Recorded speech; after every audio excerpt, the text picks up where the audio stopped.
Hi అండి. అందరూ ఎలా ఉన్నారు? Welcome back to our channel. నేనిక్కడ దోస అయితే వేస్తున్నాను. ఇది నార్మల్ దోసేనండి. సజ్జలు, జొన్నలు అటువంటివి అయితే ఏం మిక్స్ చేయలేదు. బియ్యం అలాగే మినువులనమాట. మనం పొట్టుతో సహా ఉంటాయి గదా మినువులు. మినపగుళ్ళైతే కాదు. అలాగే మినపప్పు గూడా గాదు. మీకు మొన్న వీడియోస్‌లో చూపిచ్చాను గదా! మినువులు, పెసలు, బొబ్బర్లు, శనగలు అన్నీ ఎక్కువ తెప్పిచ్చి ఒక రోజంతా ఎండలో పెట్టేసి తర్వాత స్టోర్ చేశాను. ఇంకా డైరెక్ట్‌గా మినువులతోనే వేశాననమాట.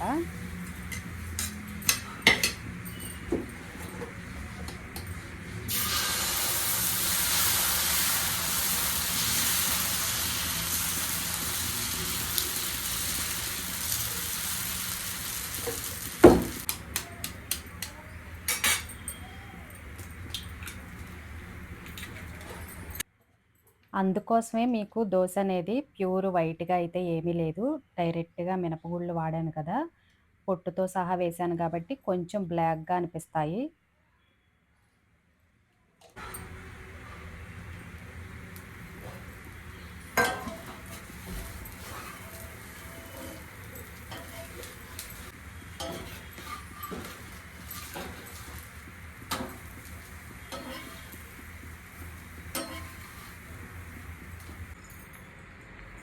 మీరు గూడా తప్పకుండా మినుములైతే యూజ్ చేయండి.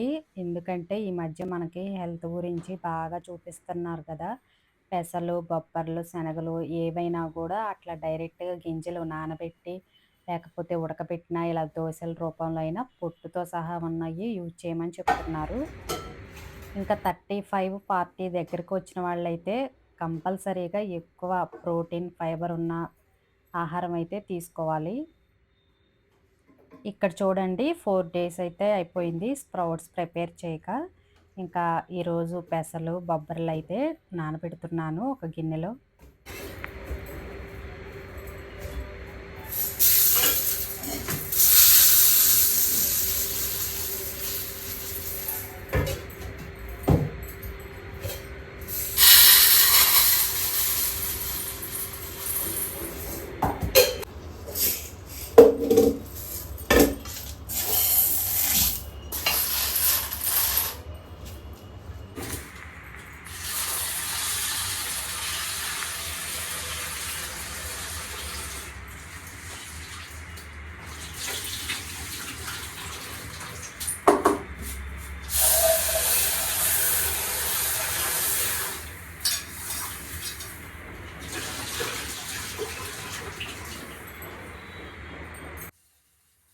మరీ డైలీ చేసినా బోర్ కొట్టిద్దనేసి 2 డేస్ అయితే ఆపానండి.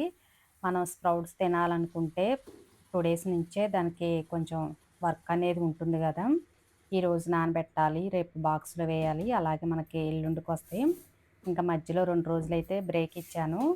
ఇట్లా ఒకరోజు దోస, మల్టీగ్రెయిన్ ఇడ్లీ అయితే చేశాననమాట.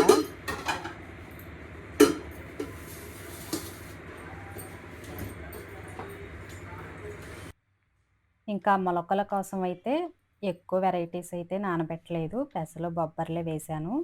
ఎక్కువ శాతం ఉలవలు, శనగలు కూడా వేస్తూ ఉంటాను. ఇంకా 4 వెరైటీలంటే మనకి ఎక్కువైపోతాయి గదా! అందుకోసమే 2 వేశాననమాట. అట్లా 2, 3 సార్లు వాష్ చేసి కొద్దిగా మంచినీళ్ళు పెట్టేసి అలా పెట్టేశాను. బాగా నానిపోతాయి.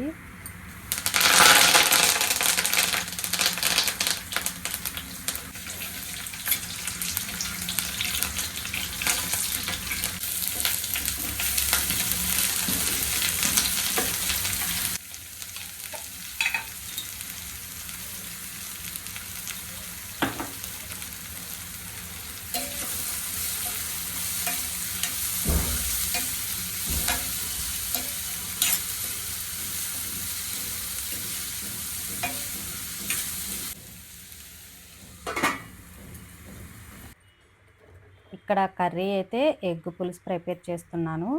ఎగ్ పులుసు అంటే కొంతమంది చింతపండు వేసి చేస్తూ ఉంటారు. లేకపోతే నార్మల్‌గా పాలు గూడా పోస్తూ ఉంటారు. నేనైతే చింతపండు కొద్దిగా నానబెట్టాను. చిన్న నిమ్మకాయ సైజ్ అంతా. మొన్న తిరుపతి వెళ్ళేటప్పుడు చింతపండు తీసుకొచ్చాను పులిహోరకని. చాలా పుల్లగుందండి అసలు. చాలా తక్కువ వాడితేనే పులుపనేది ఎక్కువ అనిపిస్తుంది.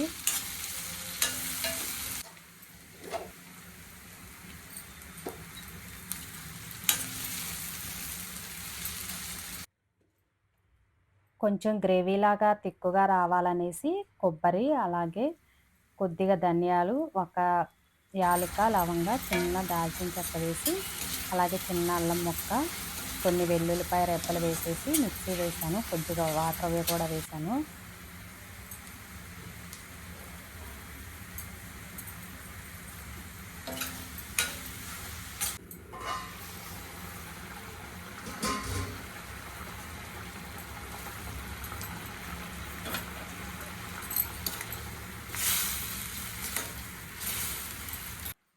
మసాలా మొత్తం వేగిన తర్వాత చెప్పా గదా! చింతపండు నానబెట్టేసాననేసి, అది కొంచెం వేసాననమాట. ఇంకిట్లా సిమ్‌లో పెట్టేసామంటే తిక్కుగా వచ్చేసిద్ది. రైస్‌లో కలుపుకోవటానికి లేకపోతే పుల్కాకి గూడా చాలా బావుంటదనమాట.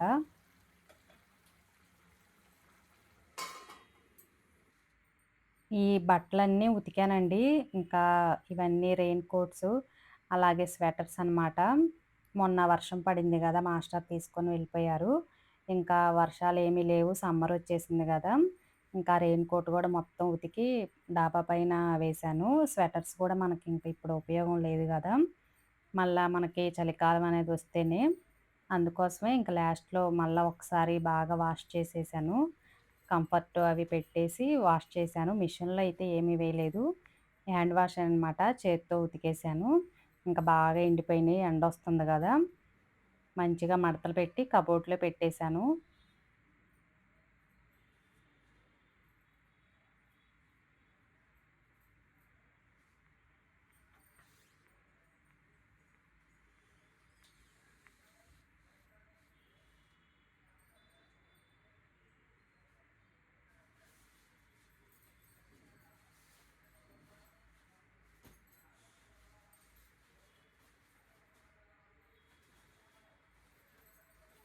ఈ రెయిన్ కోట్ కూడా అంతేనండి.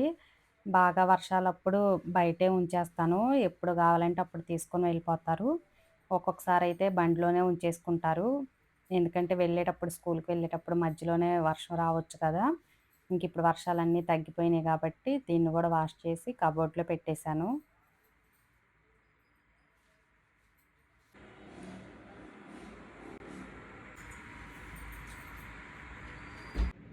ఈ సెకండ్ బెడ్‌రూమ్‌లో అయితే డైలీ వాడే బట్టలు పెట్టననమాట.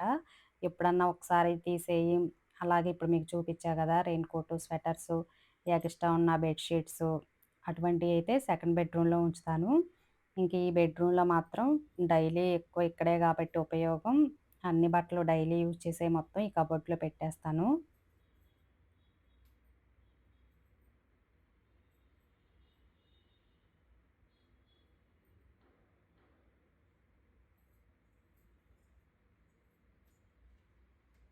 ఇంక మాస్టరయితే ప్రదీపు బట్టలు మొత్తం ఐరన్ చేశారండి.